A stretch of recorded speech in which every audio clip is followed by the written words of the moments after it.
গোসাইরহাট বাজারে মইনিয়া যুব ফোরামের পক্ষ থেকে ফ্রি শরবত বিতরণ।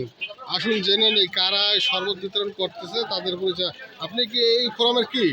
আমরা এই মইনিয়া যুব ফোরামের শরীয়তপুর জেলার বিপ্লবী সাধারণ সম্পাদক যে আনাচে কানাচে অলিতে গলিতে চৌধুরী মোহাম্মদ হোসেন ভাই, এই জেলার সভাপতি এবং কেন্দ্রীয় কমিটির সহসাংগঠনিক সম্পাদক। আর আমি আনোয়ার হোসেন আনু, আমি এই জেলার তার সাথে কাঁধে কাঁধ মিলে এই মইনিয়া যুব ফোরামকে প্রতিষ্ঠিত করার জন্য গ্রামগঞ্জে অঞ্চলে গোপালচন্দ্র কর্মের শপথ খাচ্ছে, আপনাদের উদ্দেশ্য কি আসলে? আমাদের উদ্দেশ্য মানব সেবা আমাদের বড় ধর্ম।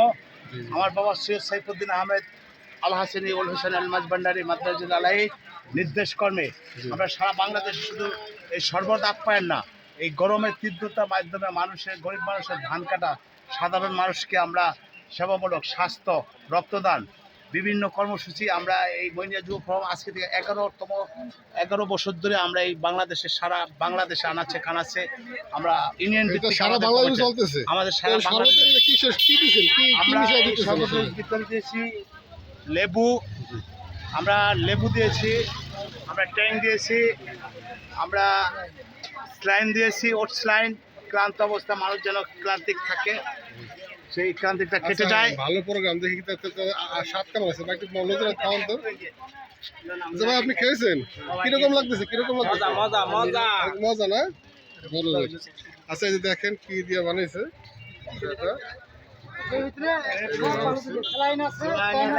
সব লেবু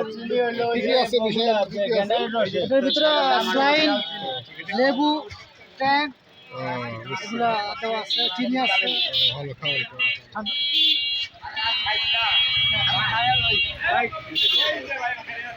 আপনি অনেক ভালো কাজ করতেছেন, মহৎ কাজ। আপনার দাওয়াত রইল, আমাদের নাগেরপাড়া একদিন আসেন। নাগেরপাড়া ইনশাআল্লাহ আমরা নাগেরপাড়া আমরা প্রত্যেকটা ইউনিয়ন ভিত্তিক আমরা চেষ্টা করব এই গরম না যেন মানুষের জন্য, যে সাধারণ মানুষ খেটে খাওয়া মানুষের জন্য একটা যে তৃষ্ণা, ওই তৃষ্ণাটা যেন আমরা প্রত্যেকটা সাধারণ মানুষ এবং কি রিক্সা চালক, ভ্যান চালক, কৃষিকাজ করে বিভিন্ন ক্লান্তিক অবস্থায় মানুষের ধারে ধারে আমরা এই ভ্রমণ এই গাড়ি নিয়ে আগাই। অসংখ্য ধন্যবাদ। আপনি আসেন, দাওয়াত রইল, নাগেরপাড়া একদিন আইসা ইনশাআল্লাহ সবাই খাওয়া যাবে। ঠিক আছে, ইনশাআল্লাহ।